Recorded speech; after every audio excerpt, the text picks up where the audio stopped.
There comes a moment in every woman's life where heaven leans low and begins to whisper secrets into her soul. It may not look like a celebration. Make no mistake, it's a spiritual announcement. A woman who is about to be blessed doesn't always feel like she's being elevated. In fact, often feels like the opposite. But listen to me, the shaking, the silence, the struggle, that's the sound of heaven preparing a delivery. You see, God is about to release something big. He doesn't send the promise first. He sends signs. And these signs are not always beautiful. They don't always show up with bows and bright lights. Sometimes they come as storms, sometimes as setbacks, sometimes as separation, but it's all divine indication. Let me talk to the woman who's been feeling unseen, unworthy, uncomfortable, and underestimated. Don't you dare think that God forgot about you. You've just been walking through the birthing canal of your breakthrough, and the labor pains you're feeling, they're a sign that something is about to be born. A blessing so big your past won't be able to contain your future. You've cried in silence. You've served with no applause. You've carried burdens like a warrior. But now God is showing you 7 prophetic signs that something is about to shift. If you've been wondering why life has gotten heavier, lonelier, or more intense, pay attention. These are not punishments, they are previews. Sudden isolation, God pulls you away to protect what He's planning. Unexplainable restlessness, that's not anxiety, that's your spirit waking up. People start leaving. Not everyone can stay where God is taking you. Doors close without warning, close or divine direction. New ideas stir in your heart. The blessing comes with fresh vision. Spiritual attacks increase. The enemy only fights what he fears. Your faith gets tested deeply because big blessings require strong roots. Your discomfort is not dysfunction, it's development. The woman you are becoming can't live in the patterns you're leaving. So don't despise the signs, discern them. Don't fear the storm, face it. Don't shrink in the silence, stand still and see the salvation of the Lord. Before the floodgates of heaven open, before the miracle manifests, before the doors swing wide in your favor, God always sends signs. But these signs are not always grand or glorious. They are not written in the clouds or shouted through a microphone. They often show up in the subtle shifts, the quiet discomforts, the sudden changes that make no sense to the natural mind, and yet they speak volumes in the spirit. Many women cry out for blessings. Few are trained to recognize the signs, and because the signs don't always look like favor, we often mistake them for failure. We beg for increase and then panic when pruning comes. We ask for purpose and get confused when patterns are disrupted. God is not a God of confusion. He is a God of preparation. And what you call chaos, He often calls construction. When God is about to bless a woman with something big, the heavens do not stay silent. They begin to stir. There's a shifting in the atmosphere. The same way the earth trembles before a mighty storm, the spiritual realm begins to move when destiny is on the horizon. If you are only looking with your natural eyes, you'll miss it. You'll call it a breakdown when it's actually a buildup. You'll name it a curse when it's actually a course correction. God never delivers destiny without giving you clues. He gives you spiritual indicators, divine whispers that say, "Daughter, get ready. I'm about to do something." But these whispers don't always come in comfort. Sometimes they come in isolation. Sometimes they come through rejection. Sometimes they show up in closed doors and uncomfortable stretching. But here, this discomfort is often the first sign of divine movement. Think of a woman in labor. Before the child is born, there is pain, there is pressure, there are signs. Her body shifts, her water breaks, contractions begin, and no doctor is needed to tell her that something is about to change because her body speaks the language of delivery. In the same way, when you are about to birth something in the spirit, your life begins to send signals. God sends signs not to scare you, but to prepare you. Some of you have been praying for God to enlarge your territory, and now you're wondering why the people around you are shrinking, why the phone calls have stopped, why the support has gone silent.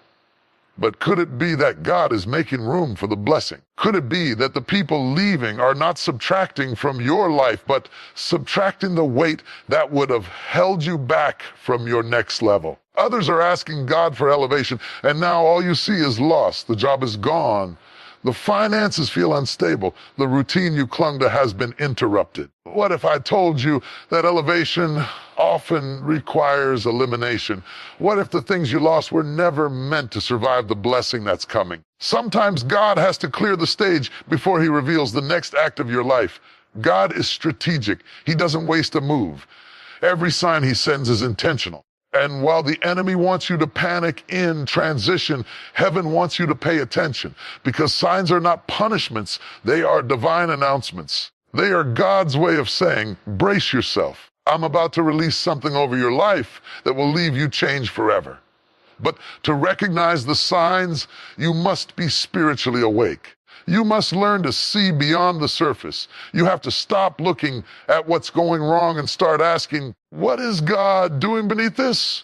You have to stop cursing the shift and start embracing the signal, because the signs aren't always pretty, but they are always purposeful. God may wake you up at 3 a.m. with a heavy burden on your heart. That's a sign. He may cause you to feel out of place in rooms that once made you feel safe.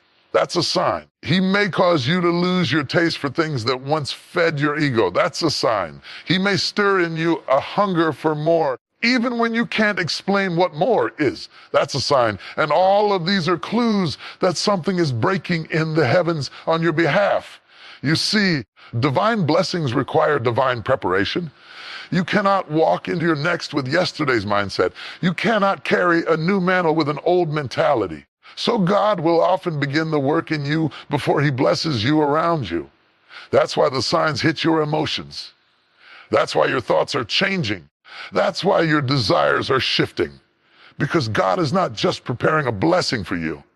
He's preparing you for the blessing. The size of the signs often reveals the size of the blessing. If you've been facing unusual warfare, unusual pressure, or unusual shifts, it may be because your next is not ordinary. It's big. It's weighty, it's generational. And anything that carries that much spiritual impact must be preceded by signs. Don't ignore the signs. Don't minimize them. Don't call them coincidence. You've been asking for confirmation, and God has been speaking in symbols. You've been waiting for a door to open. God has been testing your obedience in the hallway. You've been praying for rain, and God has been giving you clouds. But remember what the prophet said, I see the cloud the size of a man's hand, just a sign, but it meant a storm was coming. So don't get discouraged when things feel unfamiliar. Don't walk away because the signs don't look like you expected. Keep your spirit alert. Keep your faith strong. Keep your eyes open. There is a sacred season in every woman's life where the noise begins to die down, the crowd begins to fade, and the invitations stop coming. You look around and realize you are alone. The phone isn't ringing. The opportunity is slow to a crawl. The people you thought would walk with you to the next level have stopped showing up. And if you're not careful, you'll begin to believe the lie that says you've been rejected. You'll begin to question your worth, your voice, your calling. You'll begin to think that isolation is a punishment. But let me tell you something divine, something eternal. Isolation isn't rejection. It's preparation. God never pairs great women in public. He molds them in the shadows. He does his finest work behind closed doors. Because anything that is born of significance must be protected before it can be revealed. When God is about to raise up a woman for something big, care enough, the first thing he often does is separate her. He begins the process of holy detachment. He creates space between her and the noise of the world, between her and the people who are too familiar with her past to embrace her future. So if you find yourself in a place where the circle is shrinking, where your name is no longer celebrated, where the platform you once seems to be fading, don't panic enough. You are not being rejected by people. You are being selected by God. He is pulling you aside because there is something sacred growing inside of you. And it cannot be touched by everyone. There is a calling on your life that requires privacy before power. Think about the seed. Before it ever sees the light, care enough, it must first be buried. The soil becomes its secret sanctuary. It doesn't look glorious. It doesn't feel good. The seed is covered hidden, isolated, and care enough. But it is in that hidden place that the seed is broken open. It's in that dark space that the roots go deep. Care enough. It's in that invisible chamber that the miracle begins to take shape. And woman of God, that's exactly where you are, not buried to die, but planted to rise. Isolation is not abandoned as alignment. It is God drawing you closer, removing distractions, stripping away attachments that cannot go with you where you are headed. It may look like you're losing, but in the spirit, you are gaining strength. Enough. Gaining insight, gaining clarity. You are being trained in silence. Your anointing is being refined in the stillness. Your discernment is being sharpened in solitude. The world is obsessed with platforms, but God is obsessed with process. Enough. The wilderness isn't the devil's domain. It's God's workshop. Moses had to go into the desert before he could deliver a nation. Care enough. Joseph had to go into the pit before he could reach the palace. David was in the field tending sheep alone before he was ever anointed as king. Care enough. And Jesus himself had to withdraw from the crowds, often rising early to be alone with the Father, because isolation is where power is renewed. Care enough. You must understand that the greater the call and the deeper the consecration. And consecration doesn't begin on stages. It begins in solitude. Care enough. God isolates you because he wants to talk to you without interruption. He wants to reveal strategies to you without the opinions of the crowd. Care enough. He wants to grow your character without the applause. He wants to develop your voice without the noise of competition. So don't resent the quiet seasons. Don't curse the silence. Don't let loneliness lie to you. You are not forgotten. You are not overlooked. You are not being punished enough. You are being pulled into purpose. And yes, it may hurt. Yes, it may be confusing. Yes, you may long for connection. But understand this, intimacy with God always precedes impact for God. And if he has called you apart, it's because he is preparing something within you that the world isn't ready for yet. Sometimes isolation is the only place where God can detox your soul. Care enough. He uses the stillness to remove the lies you believed about yourself. He uses the silence to help you hear your own voice again. He uses the space to untangle your identity from the expectations of others. Because when he brings you back into the light, you cannot waver. You cannot doubt. You cannot shrink. You have to know who you are and whose you are. And that knowing only comes through being alone with him. There are things God whispers to you in isolation that he will never say in a crowd. There are levels of healing that only happen when you step away and care enough. There is a depth of anointing that can only be developed in the secret place. And when that work is complete, when the oil has been pressed out of your pain, care enough, when your voice has been shaped by the Spirit, when your identity has been anchored in truth, then and only then will God reveal you. And when he does, care enough. The people who thought you were being rejected will have no choice but to recognize you were being refined. And those who assumed you were will see that you were being washed clean. The ones who left you in the valley will watch you rise to the mountain. Not because of your popularity, because of your preparation. You will come forth like gold, not better, not broken, but blessed. Not empty, overflowing. And the beauty of it all is this: you won't even have to explain yourself. Your fruit will speak for you. Your strength will be undeniable. Care enough. Your presence will carry the weight of glory, not because the crowd that cheers for you, but because of the God who prepared you in the silence. So woman of God, wipe your tears. Lift your head. Breathe in the peace of your hidden season. You are not alone. Heaven is watching. Angels are a sign. Care enough. And God is closer now than ever. He is preparing you for something you cannot even imagine. Something eyes haven't seen. Something ears haven't heard. Care enough. Something that's been hidden just for you. When a woman is on the edge of her greatest blessing, the atmosphere around her will begin to change. Not in peace. Care enough. Not in comfort. Not in calm, but in chaos. All of a sudden, things start falling apart. People act out of character. Emotions run high. Fear creeps in. Care enough. Confusion clouds the mind. It may feel like life is spinning out of control, but in the spirit realm, it's not chaos. It's a clue. Enough. And Karen, it's not an accident, it's an alarm. You're not under random attack. You're on the verge of breakthrough. Anchor enough. Because whenever heaven is about to deliver something powerful, hell gets nervous and warfare intensifies. You've been wondering why your sleep is broken, why your thoughts feel heavy, why people you love are suddenly turning against you, why there's tension in the atmosphere. Let me tell you why. It's not just emotional, it's spiritual. You are under surveillance by the enemy because what's inside of you poses a threat to the kingdom of darkness. Care enough, you are carrying purpose. You are moving into position. You are growing, shifting, elevating. And the enemy knows he can't stop what God has already approved. So what does he do? He sends warfare. And let me tell you something about spiritual warfare. It doesn't knock politely. It barges in. It shakes the foundation. It attacks the mind. It stirs up the past. It whispers lies that echo loudly. And just when you think you're past it, another wave comes. Fair enough, but don't misinterpret the storm. Don't assume the attack means God has left you. On the contrary, it means God is about to launch you. Enough. That attack didn't come because you're weak. It came, you're close. The enemy does not waste ammunition on people going nowhere. He saves his heaviest artillery the moments where you're closest to destiny, because the enemy is not omniscient, but he can sense movement and care enough. He can feel momentum. And when your spirit starts getting aligned with heaven's timing, when your prayers start shaking the atmosphere, and care enough, when your obedience starts irritating hell, that's when the enemy intensifies the battle. You're not being punished. You're being pressured into power. And this pressure doesn't mean the end. It's the signal that something is about to break. When a woman is in labor, the pain doesn't increase the closer she gets to birth. It intensifies. Her body pushes harder. Her muscles tighten. The contractions come faster and stronger. That's not because something's wrong. It's because the baby is almost here. And spiritually, it works the same way.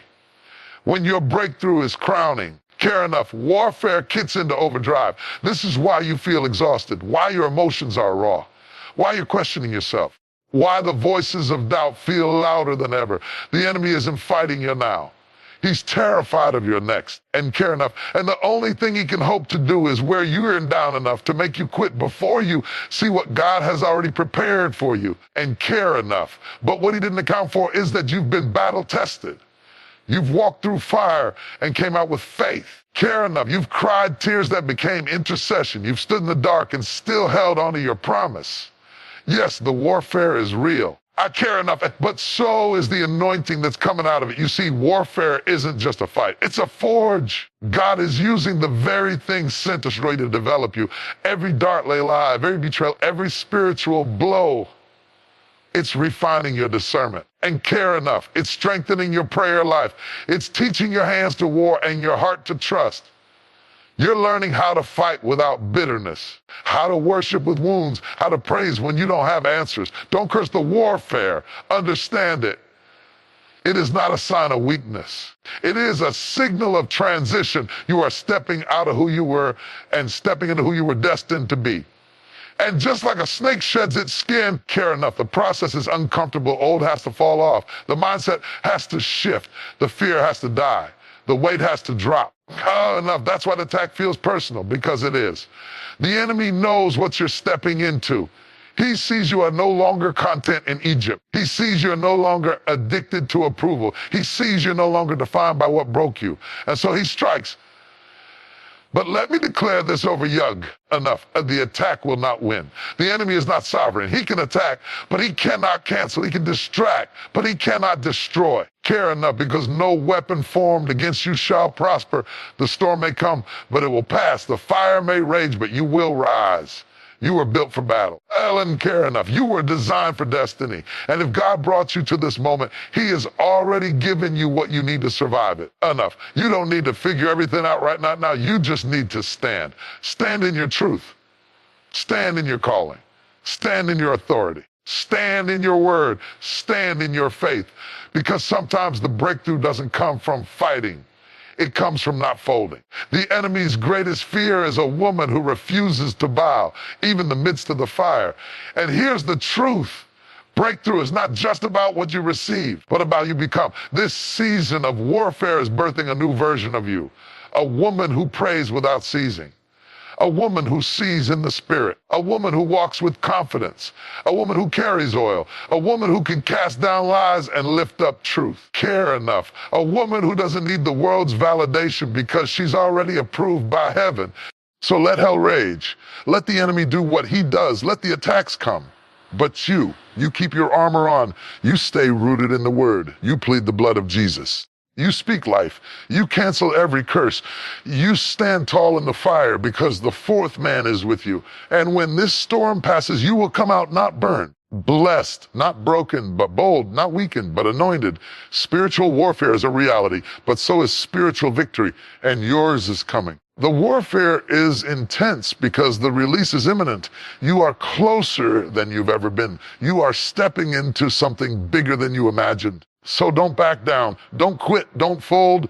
There is a holy frustration that comes when a door you prayed for, fasted for, believed for, suddenly slams shut. It doesn't knock gently. It doesn't whisper a warning. It shuts firm, final, and without explanation. In that moment, your faith trembles. You ask God, why would you lead me here just to lock me out? Why let me hope, only to hand me disappointment?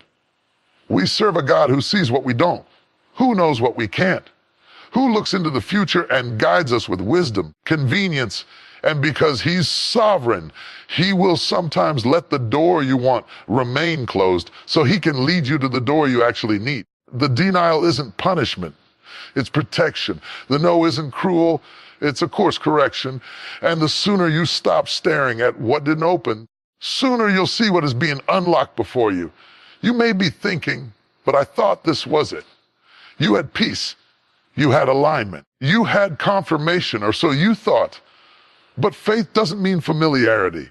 And just because something looked good doesn't mean it was God. You can pray for an opportunity and still not be prepared for the outcome of that yes. So sometimes in his mercy, God says no, not because you're not worthy, because the room behind that door would have crushed what he's cultivating inside of you. And listen, God doesn't waste movement. He allowed the door to close. It was deliberate. He shut it before it could delay you. He ended it before it could empty you. He said no before it could destroy what he put in you, because purpose isn't always built on the path of your preferences. Sometimes it's born in the frustration of detours. Let's be honest, closed doors hurt. They confuse. They shake your faith, especially when the door felt custom made for you. The relationship, the job, the ministry, the partnership, the home. You walked up to it with full confidence, only to hear silence, or worse, a flat no. And in that moment, it's easy to think you've misheard God. What if I told you that closed doors are sometimes the clearest direction you'll ever receive? When God closes a door, he often doesn't explain. He simply redirects. He doesn't always give you a full map, just enough light for the next step. But it's in that step that purpose unfolds. Closed doors train your discernment. They mature your vision. They force you to seek the face of God, not just the hand of God. They separate what's good from what's God ordained. And don't confuse delay with denial. Just because a door is closed now doesn't mean it's closed forever. Some doors are closed because the timing is off. You're ready in heart, but not yet in maturity. You have passion, but not yet precision. God will sometimes keep the door locked, not because the blessing is denied, but because he's developing you so you don't squander what's on the other side of it.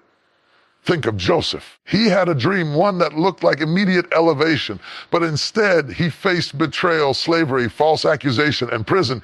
Doors kept closing. Every door that shut behind him was a hallway that led to the palace. Had he stayed in comfort, he would have missed the call. Had the door to his father's house not closed, Egypt would have never known his name. Closed doors didn't block his purpose.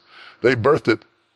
Or take Ruth. Her husband died. Her future seemed finished. But the door that closed in Moab redirected her to Bethlehem, the very field where destiny was waiting. The field of bows. The door of loss swung open into a gate of legacy. She became part of the lineage of the Messiah. If the door of her comfort hadn't closed, she would have never stepped into her calling. This is how God moves. He leads through what closes just as much as he does through what opens. And the danger is when you keep trying to force what God has already shut. Some of us are bruised not because of what the enemy did, because we kept throwing ourselves against a door that heaven already locked. You kept texting, kept reaching, kept begging, kept reapplying. Door kept saying no, not to harm you, but to heal you from what you can't yet see. Because sometimes door you want opens into a room of distraction, of delay, of detour, and a loving Father knows when to say, not this one. He knows what will drain you, what will distract you, what will deter you from the purpose you were created for. He loves you too much to let you walk blindly into what looks promising but leads to pain. You see, purpose doesn't always walk through the doors you expect. Sometimes it comes through the door you never noticed, the one you walked past, the one that looked too small. That couldn't be it. But God is a master of using the unexpected. Take you through the back door to show you that favor was never about flashy entrances. It was about faithful obedience. So the next time a door closes, panic, praise. Don't pout. Posture yourself in prayer. Ask God not just to open what you want, but to align you with what He has appointed. Ask Him to close any door, no matter how beautiful it looks, if it's not tied to your purpose. Trust His no. His redirection is proof of His protection. And if you can stop mourning over what didn't open long enough to look up, you'll see a new door just ahead. One tailor-made, one no man can shut. One that leads not to temporary applause, but eternal assignment. Before the world ever sees the change, before people ever recognize the shift, before the fruit ever blossoms on the branches, God begins the work within, not on the stage, not in the spotlight, not through applause or accolades. No. The transformation begins in the quiet chambers of the soul, in the secret battles that no one claps for, in the decisions you make when no one is watching. The transformation begins within first. We live in a world that obsesses over the outside. We chase appearances. We crave validation. We try to change our environment, our relationships, our jobs, our social circles, thinking that if we rearrange the outside, something on the inside will finally feel whole. But God doesn't work from the outside in. He transforms from the inside out. If your internal life doesn't shift, your external life will always go in circles. Because wherever you go, you take you with you. The most powerful breakthrough is not a promotion, not a new house, not a title. It's a renewed mind. It's a healed heart. It's a delivered soul. That's where God begins His masterpiece. Not in places, but in people. Not in buildings, but in the inner being of the woman He's called and chosen. Don't be fooled. Real transformation is messy. It starts in pain. It gets uncomfortable. Because the truth is, before God elevates you publicly, He will excavate you privately. He'll dig deep, pull up roots of bitterness, break old patterns, and confront lies you've lived under for years. You'll begin to lose your taste for things that once satisfied you. You'll stop laughing at things that used to make you giggle. You'll find yourself craving silence more than noise, stillness more than chaos, truth more than popularity. That's not depression. That's divine development. God begins to peel back the layers, not to shame you, but to shape you. He exposes what's been hiding under the surface, insecurities, fears, ego, pride, trauma, not to destroy you, but to deliver you. Because He cannot bless who you pretend to be. He blesses the real you, the raw you, the surrendered you. And when He begins that internal transformation, it can feel like your world is falling apart. You'll start losing interest in conversations that lack depth. Your circle may get smaller. The things that once